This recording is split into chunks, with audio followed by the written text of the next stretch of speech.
Hermanos, muy buenas tardes o buenas noches. Aquí es prácticamente de noche. Son las 7 de la noche aquí en el sur de California. Y bueno, hoy día es Día del Señor todavía, ya finalizando octubre 18 del 2020. Espero que hayan escuchado el sermón y sus comentarios. No se olviden de poner sus comentarios. Recuerde, tienen que escribir. Escribir es bueno. ¿No? Aprenda cuando usted escribe. No sé si eso pasa con usted, pero cuando yo escribo me siento bien. Es una de las habilidades que Dios nos dio a todos los seres humanos. Escuche bien, haga un buen comentario, sazonado, preciso, macizo, conciso, directo al punto. Bueno, en este momento, en esta hora, voy a hablar acerca de un tema muy importante que muchos tal vez ignoran dentro del mundo evangélico, y es que tiene que ver con Lutero, ¿no? Y su posición frente al bautismo, específicamente en el bautismo de infantes. Saludos, hermano Mariano. Muy bien, ¿se escucha bien, hermano Mariano? A ver, dígame, ¿se escucha bien? Quiero estar seguro que se escucha bien, para que todos escuchen y como se está grabando al mismo tiempo salga esto eh, perfecto. Entonces, como seguía diciendo, eh, la reforma, este es el mes de la reforma, octubre, se celebra el 31 de octubre, y 31 de octubre, bueno, ya se hizo prácticamente una tradición. No es que tienen que hacerlo, pero lo hacen especialmente dentro del mundo reformado, como una forma de reconocer lo que hizo Martín Lutero el 31 de octubre. Gracias, hermano Mariano. En 1517, cuando puso sus 95 tesis en la puerta del castillo de Wittenberg en Alemania, ¿no? Como una forma de protesta contra los abusos del Papa, ¿no? En cuanto a la venta de indulgencia prácticamente, hermana Ana Parada, saludos a usted también. La venta de indulgencia generalmente tiene que ver con documentos, eran documentos de papel, en donde cuando la gente daba dinero, ¿no? Para la construcción de la Basílica de San Pedro, el momento que la, eh, la moneda sonaba en el cajón de madera, inmediatamente, según ellos, el alma del se escucha un poco bajo, pues todo el volumen está arriba, hermana. Todo el volumen está arriba. Chequee su volumen de su computadora, porque tengo todo el volumen para arriba. Chequee el volumen de su computadora. Eh, Como seguía diciendo, uh, cuando la moneda caía en el cofre, inmediatamente el alma saltaba del purgatorio hacia el cielo. Entonces, eh, eso es venta de indulgencia. Entonces el Papa daba un documento sellado en donde el que moría de su familia, según el documento, eh, su alma inmediatamente ya no estaba en el purgatorio, sino se iba al cielo. Y esto es cierto, ¿no? Inmediatamente la gente creía eso, la gente creía eso. Y es más, como hay superstición, mucha gente es supersticiosa en el catolicismo, también en el evangelicalismo. Entonces la gente cree eso, ¿no? Este, de esa forma entonces Martín Lutero se rebela contra la venta de las indulgencias. Él no quería separar ni crear una iglesia para nada, al contrario, él quería que se evite esa venta y también otras cosas más. Él no quería, estaba en contra de muchas prácticas que el papado estaba haciendo, estaba en contra de una persona firme en sus convicciones.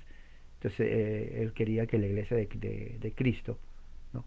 Ah, la iglesia de Cristo esté de acuerdo a las escrituras. Y esto es muy importante saber porque en ningún momento ningún reformador quería formar otra iglesia, eso es pecado, ¿no? La formación del sectarismo es pecado. Entonces, la Iglesia Católica Romana era considerado la Iglesia de Cristo. Ellos querían más bien que el abuso papal pare. Eso tienen que entender muy, muy bien. El abuso papal. O sea, el Papa podía ser Papa, pero que no tiene más poder de lo que tiene un obispo común y corriente. Pero el papado no quiso, él dijo, no, este es un rebelde, ¿no? Al punto en donde de rebelde lo dijeron que era un hereje, ¿no? Hacen una bula o un documento legal de excomulgación en donde declaran a Martín Lutero hereje. Y así fue. Entonces, hasta ahorita, muchos católicos romanos consideran a Martín Lutero un hereje. Bueno, entonces esa es la fecha donde se inicia la reforma protestante, porque al declararle hereje, entonces significa que ya no es parte de la Iglesia de Roma, ¿no? Y hay cambios doctrinales. Como dije la semana pasada, si usted escuchó mi video en cuanto a la política papal, la reforma trajo consigo reformas, claro, una ruptura en el catolicismo, se divide de todas maneras, cantidad, millones de católicos salen del catolicismo y se unen al movimiento de Lutero. Esto fue mucho antes que entre a la escena Calvino. Calvino entra a la escena unos 15 años después. Y también políticos, ¿no? Muchos príncipes, la mitad de Europa no reconoce el poder papal y se hace independiente, y muchos inclusive apoyan a Martín Lutero. Entonces se dan cuenta, la reforma es todo un movimiento político religioso, ¿no? Que cambia, ¿no? Se divide la cristiandad entre católicos y protestantes. Por eso se llaman protestantes, pero esos protestantes son la mayoría reformados, ¿no? Cuando ya entra Calvino 15 años después, entonces ya se define aún más. Pero en este momento, en 1520, no había calvinismo, no había presbiterianismo, solamente había luteranismo. Pero al mismo tiempo ya se estaban formando otras sectas, ¿no? Ese es uno de los problemas que trae cuando uno se divide de cierta iglesia, en la Iglesia Católica Romana.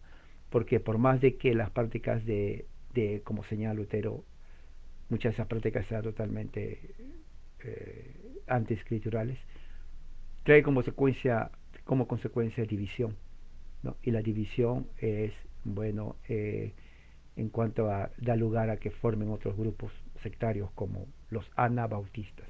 Anabautistas es una palabra griega que significa los que bautizan otra vez. Entonces la razón que son anabautistas es porque ellos rechazaban el bautismo católico romano y particularmente el bautismo de infantes. Pero aún así, si usted era bautizado como adulto en la Iglesia Católica Romana, ellos no aceptaban ese bautismo. Entonces, si usted se unía a ellos, usted tenía que bautizarse otra vez, o rebautizarse, o anabautizarse, o catabautizarse, que son palabras en griego que significa casi lo mismo, significa bautizarse otra vez. Entonces, si se dan cuenta, rechazan el bautismo de infantes, piden que la gente se bautice otra vez, y un montón de cosas que hace uh, el anabautismo como consecuencia de su doctrina. Entonces el anabautismo se, se convierte entonces en un movimiento antihistórico. Si bien es cierto, ellos también protestaban contra el catolicismo, pero ellos protestaban ya no solamente con el catolicismo, sino contra los mismos reformadores y con otras prácticas más. Era un grupo que no tenía un líder en sí. Había líderes, pero no tenía un líder central. No había doctrina, no había confesión, no había organización. Eran grupos independientes. O sea, prácticamente era un grupo radical sin organización, y no eran personas estudiadas en teología, simplemente estaban protestando.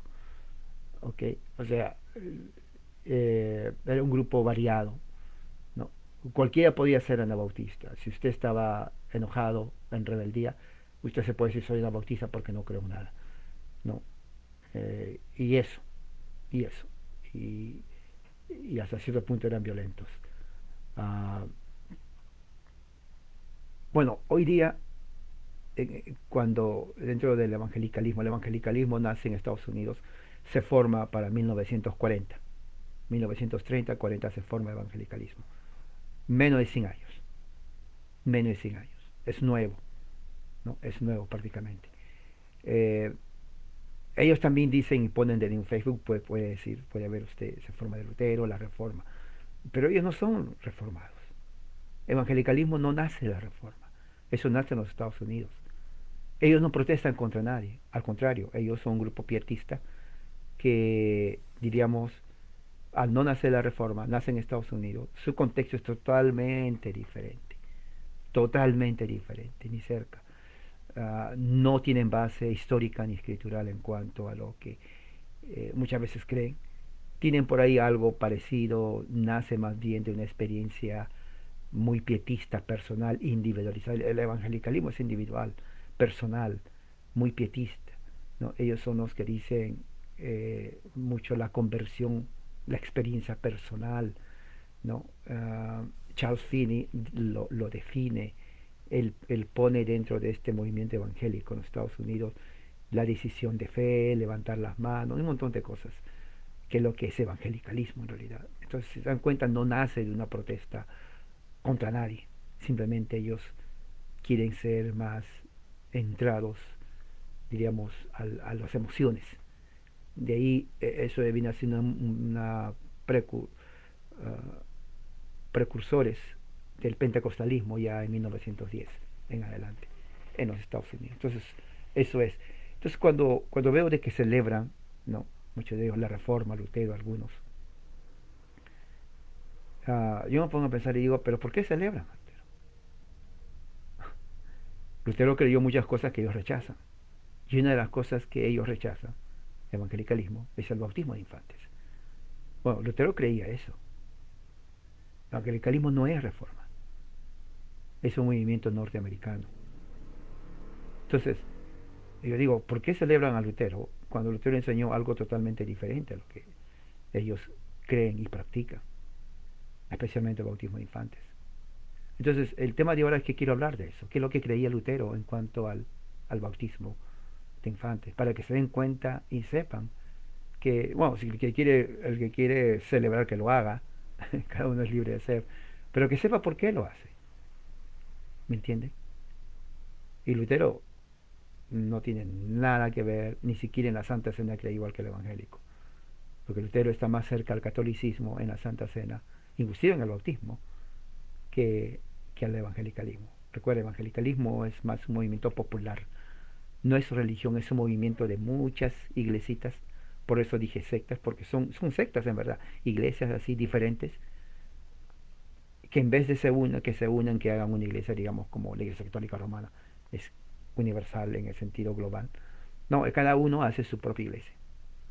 Y eso es secta. De ahí viene a México, 1920, Centroamérica, más o menos igual. Para 1920, 30 ya está en México, Centro y Sudamérica. Usted no nació, usted nació tal vez en los 70, ¿no? Pero en los 70 usted no se hizo evangélico, se hizo evangélico tal vez cuando tenía que era 20 años, estamos hablando de los, si nació en el 70 para el 90, o en los 80, ¿no? O 2000, ¿no? Entonces usted deja el catolicismo, si nace en el catolicismo, se hace evangélico.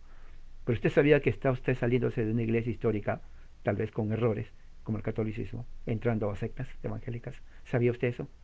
Si no lo sabe, ya lo sabe. Porque eso es evangelicalismo, ¿no? Cuando la idea de que yo acepté a Cristo es simplemente aceptar la fe evangélica, pero es la fe evangélica norteamericana, ¿no? La fe evangélica norteamericana, estilo yankee, estilo norteamericano. Eso tiene que saber usted, y lo he repetido por más de 7 años lo mismo. Muchos evangélicos se enojan. Bueno, yo no sé por qué se enojan, cuando es la verdad. Es como decirle a usted, mira, tu abuelo es este, y se enoja usted conmigo cuando le digo que su abuelo es tal persona, cuando en realidad es su abuelo. Porque sí, ese es su origen. No es mi culpa que su origen sea así. Ese es el origen del evangelicalismo. En los Estados Unidos se reúne en 1940. No viene de Jerusalén, no viene de Roma, ni de Roma, no viene ni de su país, como decir, bueno, el evangelicalismo nació en mi país y soy... No, viene de los Estados Unidos de América, inglés, ¿no? Americano, yankee, hecho en Estados Unidos, de ahí viene, ¿no? Y entra a México, Centro y Sudamérica. En otras palabras, lo que quiero decir, usted está siguiendo una religión norteamericana. Eso es, claro, usted habla español, pero es religión norteamericana, al igual que el mormonismo. Cuando el mormonismo va a México, Centro y Sudamérica y se convierte, es religión americana.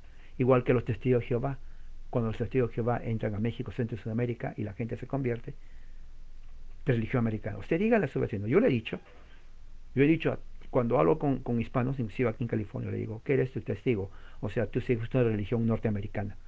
Y me quedan mirando. Como, sí, sí. Esa religión no nació en Jerusalén, no nació en Alemania, en Europa, en China, en África, nació aquí en Estados Unidos. O sea, tú, bueno, como vives en Estados Unidos, aceptas la religión de aquí. Y se me quedan mirando, a muchos no entienden. Mormonismo, ¿qué eres? Mormón, o estás siguiendo una religión norteamericana. Esa religión no existió en Jerusalén, ni en Europa, ni en África, ni en la China, ¿no? Ni en Japón, ¿no? Ni en tu país, aquí, Estados Unidos. Y es por eso. Nadie en la escritura fue mormón ni testigo de Jehová. Adventista, lo mismo con adventista, ¿no? Adventista dicen, oh, guardamos el sábado, somos judíos. No, no, no, no son judíos. Adventista que me está escuchando, tú no eres judío. Tu religión adventista no se practicó en los tiempos de Jesús. Eso es invención norteamericana. Sí, norteamericana, siglo XIX. Estados Unidos, de ahí nace. Tú eres adventista, sigues religión norteamericana. O sea, que no le estén vendiendo, ¿no? Gato por conejo, ¿no? Si usted pide quiero taco de conejo, pues que no le den gato. Y eso es lo que están haciendo con la religión. Todos estos grupos, todos estos grupos sectarios, por eso llamamos secta, porque lo son, nace de Estados Unidos. Pentecostalismo no viene de Jerusalén, no viene de Judea, de Samaria, no viene ni de Europa, ni de México, no. Viene de Estados Unidos, ¿sí? De Estados Unidos. Los balbuceos no vienen tampoco de Jerusalén, vienen de Estados Unidos, aquí en Los Ángeles, aquí donde yo estoy, a unos, déjame ver, 20 kilómetros más o menos donde yo vivo, ahí nació. Y las lenguas eran balbuceos en inglés. Bueno, yo no sé cuánta diferencia un balbuceo en inglés que en español. Entonces, eso tiene que saberse. Cuando usted habla con uno de ellos, dígale, tu religión es norteamericana. Claro, ellos van a decir, no, mi religión, yo siento el espíritu viene de Jerusalén. No, nada de Jerusalén. Déjese tonterías. Usted está siguiendo una religión norteamericana. Eso es, nada más y nada menos. Así es y así va a ser. Lea historia, ¿no? Ahora con el milagro del internet, haga Google y va a ver, todos nacen de los Estados Unidos de América. Los que no nacen en Estados Unidos de Norteamérica son el luteranismo, presbiterianismo, ¿no? Y los bautistas, ellos vienen de Europa, ¿no? Vienen de Europa ya siglos antes aquí. Pero el resto de evangelicalismo y todas sus sectas de Estados Unidos, no está ni siquiera está cercano a la reforma, con eso les digo todo. Entonces, ¿qué es lo que ustedes están celebrando el 31 de octubre, ¿no? Y bueno, ya estamos casi cerca, estamos 18 todavía, faltan unas 2 semanas. Pero cuando ponen ahí, Lutero, ponen hasta de Lutero, y yo me pregunto, ¿sabrán lo que Lutero nunca fue evangélico, ni asambleas de Dios, ni pentecostal? Tampoco fue bautista. Los bautistas odiaban a Lutero. Cuando veo un bautista que dice, 31 de octubre, ¿tú sabes que los bautistas odiaban a Lutero? Bueno, a Calvino también.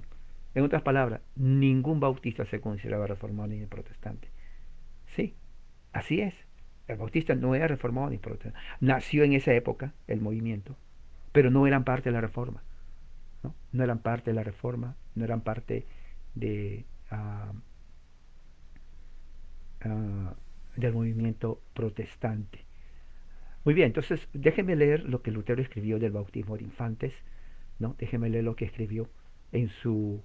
él escribió catecismo mayor. Lutero escribió, parece mentira, ¿no? Y quiero leer la parte del bautismo infantil, para que se dé cuenta de lo que él creía, ¿no? Ahora, si después de esto usted sigue y quiere celebrar el Día de la Reforma, pues lo puede hacer, pero ya sabe que está celebrando a alguien que creía y enseñaba algo que usted no cree y rechaza. ¿Ok? Muy bien. Ah, antes de decir, quiero saludar también a hermanos que se han unido al grupo. Nuestra hermana, nuestra hermana Ana, nuestra hermana Liliana, nuestro hermano Juan Pablo Guerra, saludos, nuestra hermana Johanna de Chile, saludos a todos ustedes. Entonces voy a leer esta parte nomás, no es largo, pero nos ayuda a entender lo que creía Martín Lutero en cuanto al bautismo de infantes. Esto su gran catecismo escrito por Lutero 1529. Recuerde, todavía no estaba calvinismo, no había Juan Calvino, en sus escritos. Él ni siquiera en ese momento estaba interesado en esto.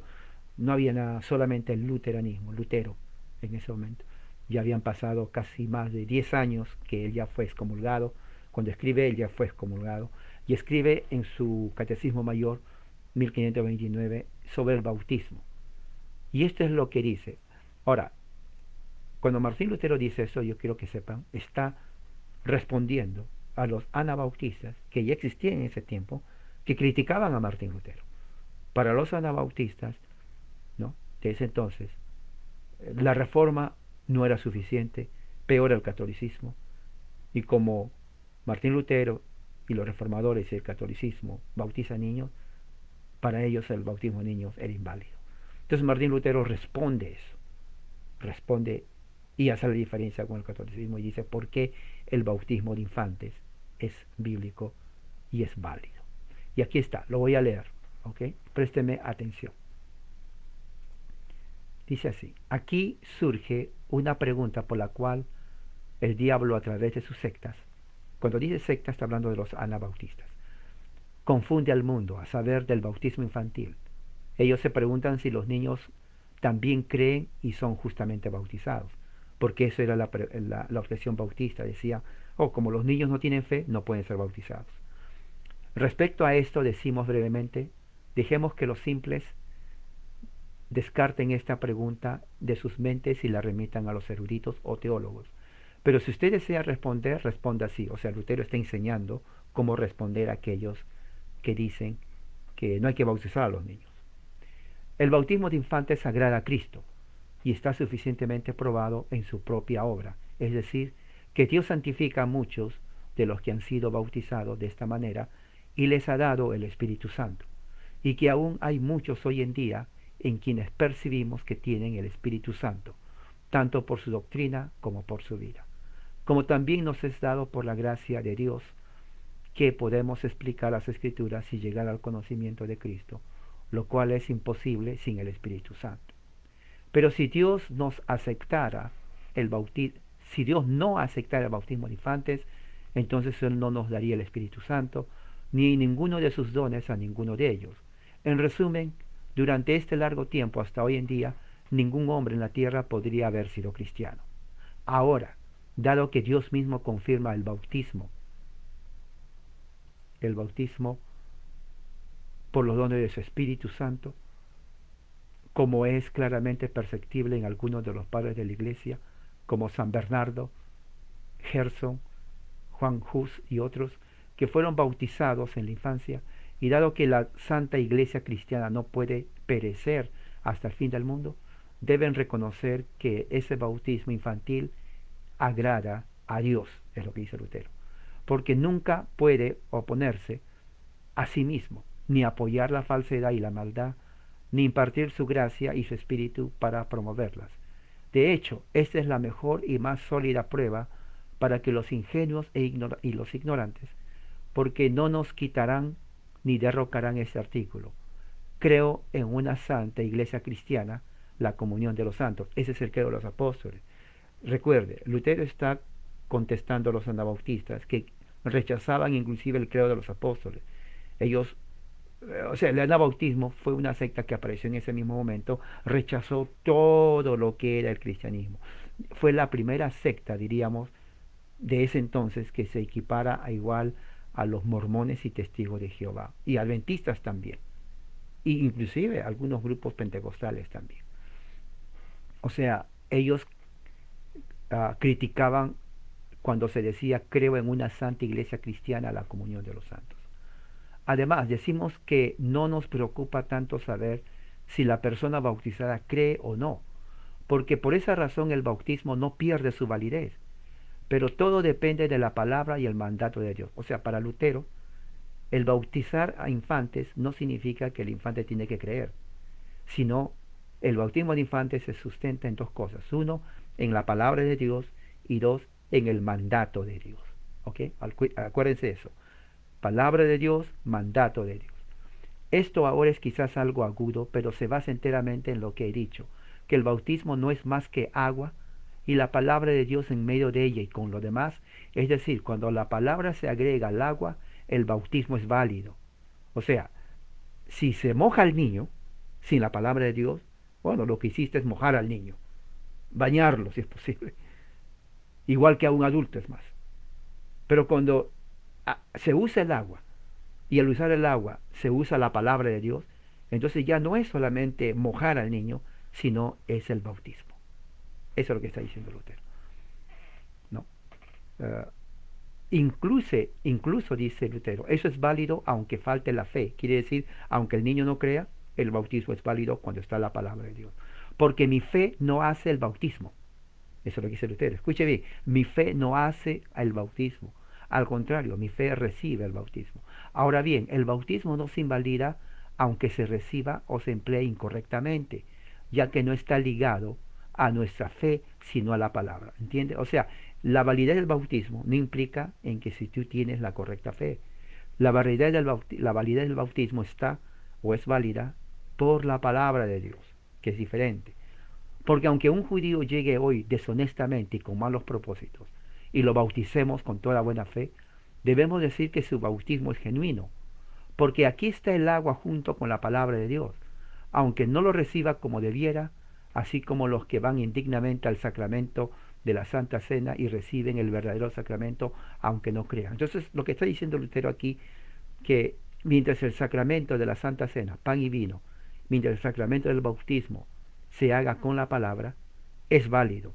Que la persona que lo reciba no crea, o que la persona que coma no crea, no quiere decir de que esa Santa Cena y ese bautismo no vale, porque uno no sabe, ¿me entiende? O sea, inclusive un adulto cuando es bautizado, ¿no? Dentro de círculos, diríamos, bautistas o evangélicos, dicen, tiene que ser la profesión de fe. La pregunta es, ¿cómo sabes que esa profesión de fe es genuina? No se sabe, no se sabe. La persona puede decir, ¿no? Oh, yo creo en Cristo, yo hice mi testimonio, pero ¿cómo sabe que es genuino esa confesión? No se sabe. Entonces el pastor cree que es genuino y en base a lo que cree se bautiza. Ahora, lo que hizo el pastor, de acuerdo a lo que dice Lutero, es válido porque el pastor lo hace de acuerdo a la palabra. Que el otro mienta o no mienta, ya no es problema del pastor. Ese bautismo es válido. Eso es lo que está diciendo Lutero. O sea, el bautismo es válido no porque la otra persona crea o no es genuina, uno no sabe, sino porque ha sido hecho de acuerdo a la palabra. Eso es la diferencia, ¿no?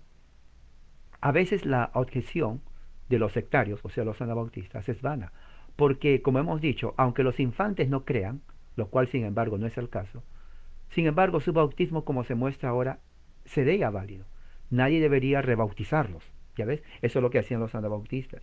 Cuando alguien salía de la Iglesia Católica Romana, con su hijo, el anabautista le decía, ¿fueron bautizados por el cura? Sí. Entonces tráiganlo, lo traían al niño y ellos lo bautizaban otra vez. Por eso se llama anabautismo. Anabautismo significa rebautizarlo. Entonces Lutero dice, y nosotros los reformadores creemos, no hay necesidad de bautizarlo. Si el bautismo es hecho correctamente, es válido. Bueno, así como nadie quita el sacramento, aunque alguien se acerque a él con un propósito perverso. Es lo mismo dice, supongamos que el pan y el vino comen en la iglesia, pero supongamos que ahí los que participan sean incrédulos. Bueno, eso no quiere decir que porque lo comieron mal, tienen que comerlo otra vez. Si en un día comen 5 veces mal, tienen que seguir comiendo hasta que coman bien. No, eso no es así. Ya lo hicieron una sola vez. Y mientras se haga bien, no hay problema. Que ellos estén mal, ya es problema de ellos. Pero mientras se administra bien, es suficiente una vez. Es lo que está diciendo Martín Lutero. Y dice, porque hacerlo significaría blasfemar y profanar el sacramento de la peor manera. ¿Cómo nos atrevemos a pensar que la palabra y el mandamiento de Dios deberían ser incorrectos, inválidas, solamente porque se hace uso incorrecto de ellas? Correcto, correcto. Ah, ¿se acuerdan cuando Pablo dice que el que come la cena incorrectamente? Ok, el problema ahí lo que dice Pablo no es la cena que se hace incorrecto, es la persona que lo recibe incorrecto. Entonces, cuando se hace la Santa Cena, por ejemplo, pan el vino correctamente, ya no hay que hacerlo otra vez. Que el recipiente lo recibe incorrectamente, ahí está el problema. Pero no quiere decir que lo tenga que hacer otra vez. ¿Por qué? Porque se administró bien, igual con el bautismo, ¿no? Por eso digo, si no creyeron, entonces crean ahora y digan así. el bautismo en verdad fue correcto, pero yo no lo recibí bien. Porque también yo y todos los bautizados, ¿no?, debo hablar así delante de Dios. Vengo aquí en mi fe y en la fe de los demás, pero no puedo descansar en esto, que creo, y que mucha gente ora por mí, pero mi descanso es que tu palabra y tu mandamiento, así como voy al sacramento confiando en mi fe, no confiando en mi fe, sino en la palabra de Cristo, sea fuerte o débil, eso lo encomiendo a Dios. Pero esto sé, que Él me invita a ir, comer y beber, y me da su cuerpo y su sangre. Eso no me engañará ni me resultará falso. Lo que Lutero está diciendo aquí, que cuando somos bautizados, aunque creamos, no es en base a mi fe, sino en base al mandato de Dios y a su palabra, lo que hace válido el sacramento del bautismo y el sacramento de la Santa Cena. Y eso es, por eso dice, yo no descanso en mi fe, sino descanso en la palabra de Dios, en el mandato de Dios. Y prácticamente eso es lo que dice la Biblia. Así lo hacemos también en el bautismo infantil, dice Lutero. Traemos al niño en la convicción y la esperanza de que cree, y oramos para que Dios le conceda fe. Pero no lo bautizamos sobre su fe, sino únicamente por el mandato de Dios. ¿Por qué hacemos eso?, dice Lutero. Porque sabemos que Dios no miente. Yo y mi prójimo, todos los hombres, podemos errar y engañar, pero la palabra de Dios no puede errar. Esa es la respuesta de Lutero. Y eso es hasta este momento donde sostiene prácticamente la Iglesia luterana reformada y muchos reformados también. Claro, ya cuando entra Calvino, unos 15 años después, le da otro matiz en cuanto al bautismo de infantes. Pero ahora estamos viendo, para demostrarles a ustedes, que cuando usted está celebrando la reforma, está celebrando a alguien que cree en el bautismo de infantes. Si usted no cree bautismo de infantes, mi consejo, no celebre la reforma, porque va a celebrar algo, ¿no?, en donde enseñaban algo que usted no cree. Lógico, ¿no? Por tanto, son mentes presuntuosas y torpes, hablando de los anabautistas, que extraen inferencias y conclusiones como estas. Donde no hay fe verdadera, tampoco puede haber verdadero bautismo, lo que dicen los anabautistas. Como si yo dijera, si no creo, Cristo no es nada para mí. O así, si no soy obediente, entonces padre, madre y gobierno no son nada. ¿No? ¿Es esa una conclusión correcta? Que siempre que alguien lo haga, que alguien no haga lo que debe, la cosa en sí misma no tiene valor. Mis amados, invierte el argumento y haga más bien esta inferencia. Por eso mismo el bautismo es algo y es correcto, porque ha sido mal recibido. Claro, cuando se dice tú hiciste mal tú recibiste mal el bautismo, entonces está infiriendo que el bautismo es correcto. Al contrario, está dando argumento de que uno se bautice en base al mandato de Dios, no a la fe de uno. Porque si no fuera correcto y verdadero, no se podría abusar de él ni pecar contra él. Claro, correcto. El dicho es, ¿no?, el abuso no destruye la esencia, sino la confirma. Como en el caso de la iglesia en Corinto, cuando se iban a reunir para la Santa Cena, había borracheras, ¿sí?, borracheras entre cristianos, y glotonerías, y también inmoralidad. ¿Quiere decir que la Santa Cena era incorrecto? No, la Santa Cena estaba bien, la coinonía era correcta, pero los que abusaban estaban haciendo el problema. Ese era el problema. Entonces no lo anula, sino lo confirma. Porque el oro, dice aquí Lutero, no es más oro, o no es menos oro el oro, aunque una prostituta lo lleve como consecuencia de su pecado y su vergüenza. O sea, lo que Lutero está diciendo, bueno, el oro, por ejemplo, el oro es oro. Que lo lleve una prostituta no significa, o como lo lleve a ella, entonces ya no es oro. No, sigue siendo oro, aunque lo lleve quien lo lleve.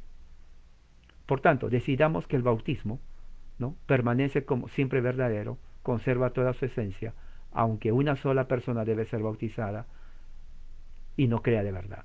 Porque la ordenanza y la palabra de Dios no pueden ser modificadas por la conducta de los hombres.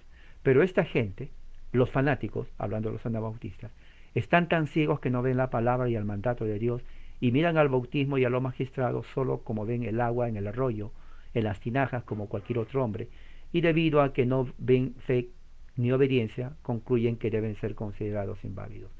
Aquí acecha el diablo en forma oculta y sediciosa, que quisiera arrancar la corona de la cabeza de la autoridad y luego pisotearla, y además pervertir y anular todas las obras y ordenanzas de Dios.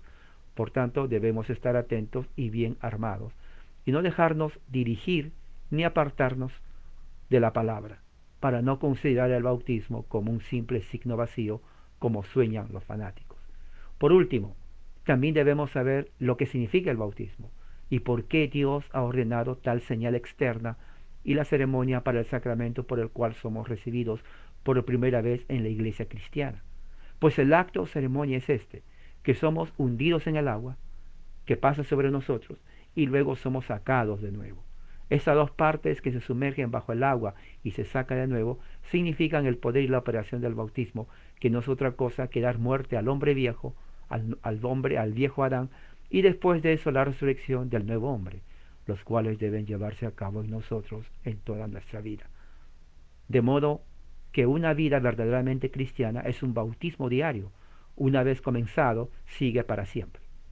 Porque esto debe practicarse sin parar, para que siempre sigamos limpiando todo lo que es del viejo hombre y lo que pertenece al nuevo hombre desaparezca. Pero, ¿qué es el viejo hombre? El viejo hombre es aquello que nace en nosotros, de Adán, enojado, odioso, envidioso, impío, tacaño, perezoso, orgulloso, altivo, soberbio. Así es. También es incrédulo, infectado con todos los vicios y que por naturaleza no tiene nada nuevo en ello. Ahora, cuando llegamos al reino de Cristo, estas cosas deben disminuir diariamente para que cuanto más vivamos en esta tierra, seamos más gentiles, más pacientes, más amables, más mansos, y cada vez nos apartemos más y más de la incredulidad, de la avaricia, del odio, de la envidia y la altivez. Este es el verdadero uso del bautismo entre cristianos, lo que significa bautizar con agua, donde esto por tanto no se practica, sino que se deja que el viejo hombre desenfrenado es hacer al viejo hombre más fuerte. Eso no es usar el bautismo bien, sino más bien pelear contra el bautismo. Porque los que están sin Cristo no pueden sino volverse cada día peores, según el proceso de esta que expresa la verdad. Cada vez se vuelven peor, cuanto más peor sin Cristo. Si hace un año usted era un orgulloso y avaro, este año usted va a ser más orgulloso y más avaro, porque el vicio crece y aumenta desde la juventud hasta la vejez. Si un niño pequeño no tiene ningún vicio especial, pero cuando crece se vuelve impuro, descortés, malcriado y orgulloso, cuando ya alcanza la madurez, esos vicios son más reales y comienzan a ser del niño inclusive impuro, descortés, malcriado y orgulloso. Se vuelve peor. Por lo tanto, el hombre viejo se desenfrena en su naturaleza si no se le frena, y reprimido, y si no es reprimido por el poder del bautismo. Por otro lado, cuando los hombres se han convertido en cristianos, cada día disminuye hasta que finalmente muere el viejo hombre. Eso es verdaderamente enterrar en el bautismo al viejo hombre y salir todos los días. Por lo tanto, el signo externo está designado no sólo para un efecto poderoso, sino también para un significado. Por tanto, donde la fe florece, trae frutos. Allí no tiene un significado vacío, sino que la acompaña la obra, la mortificación de la carne. Pero donde la fe no existe, entonces no hay fruto y la señal es infructuosa. Aquí ves que el bautismo, tanto en su fuerza como en su significado, comprende también el tercer sacramento, que lo llaman arrepentimiento, ya que en realidad no es otra cosa sino el bautismo. ¿Por qué? ¿Qué otra cosa es el arrepentimiento sino un ataque ferviente contra el viejo hombre? Que sus deseos sean refrenados y entrar a una nueva vida del nuevo hombre. Por lo tanto, si vive en arrepentimiento, camina en el bautismo, ¿no? ¿Qué significa una nueva vida? Que produce, inicia y la ejercita, porque en él se dan la gracia, el espíritu, el poder para reprimir al hombre viejo, de modo que el hombre nuevo pueda surgir y fortalecerse todos los días de nuestra vida. Por tanto, nuestro bautismo permanece para siempre, y aunque alguien caiga de él y peque, no obstante tiene acceso a él, para que podamos volver a someter al viejo hombre. Pero no necesitamos ser rociados nuevamente con agua, porque aunque fuéramos sumergidos 100 veces bajo el agua, sin embargo sería solo un bautismo, aunque la operación y el significado continúen y permanezcan. El arrepentimiento, por lo tanto, no es más que un regreso y acercamiento al bautismo, que repetimos y practicamos los que comenzamos antes, pero nunca lo abandonamos. Esto lo digo para que no caigamos en la opinión que teníamos durante mucho tiempo, imaginando que nuestro bautismo es algo que ya pasó, que ya no tiene poder, que ya no tenemos que usarlo. La razón es que se considera solo de acuerdo con el acto externo, una vez realizado.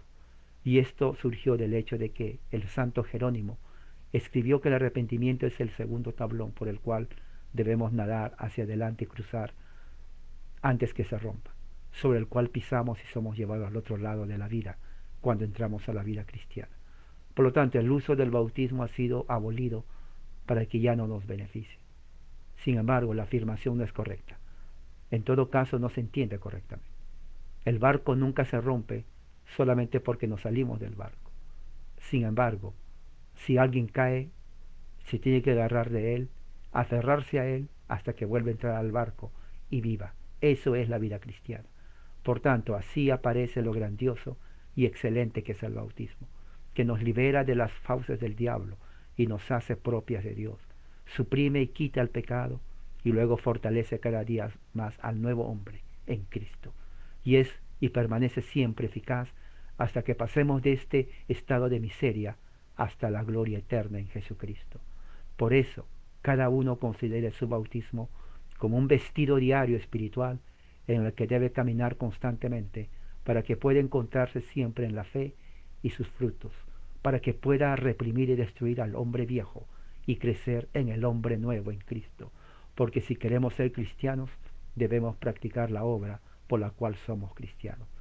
Pero si alguien se aparta de él, que vuelva a entrar a él, porque así como Cristo, la propiciación de nuestros pecados, él no se aleja de nosotros ni nos prohíbe volver a él. Aunque pecamos, él permanece para siempre. Su tesoro y sus dones están en nosotros. Por tanto, si una vez en el bautismo hemos obtenido el perdón de pecado, permanecerá todos los días mientras vivamos, es decir, mientras nosotros estemos derrotando al hombre viejo. Termina ahí Lutero esa introducción del bautismo. Qué hermoso.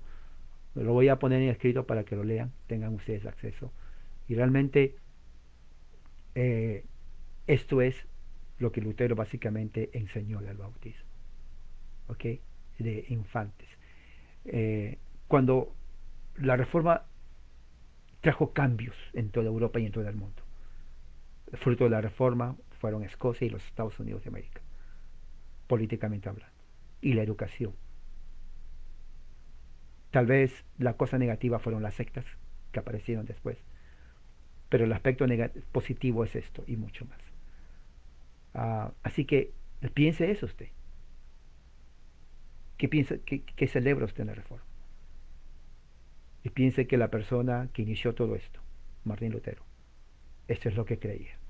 Esa es la teología prácticamente luterana reformada, muy cercana a la teología reformada en cuanto a la explicación. Ya cuando se estudie, cuando Calvino habla en unos 15, 20 años después, le da otro matiz similar.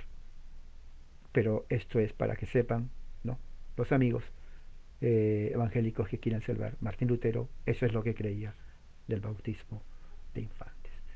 Muy bien, con esto entonces quiero terminar y espero que haya sido de gran ayuda para todos ustedes. Entonces vamos a hacer una oración y luego con esto ya despedimos. Padre Celestial, gracias por tu amor y misericordia, porque eres un Dios grande y poderoso, que haya sido de ayuda a este momento de haber aprendido lo que uno de los grandes reformadores en la iglesia cristiana enseñó en cuanto al bautismo. Gracias en el nombre de nuestro Señor Jesucristo. Amén. Bueno, hermanos, que la gracia y la paz de Cristo sea con todos ustedes. Amén.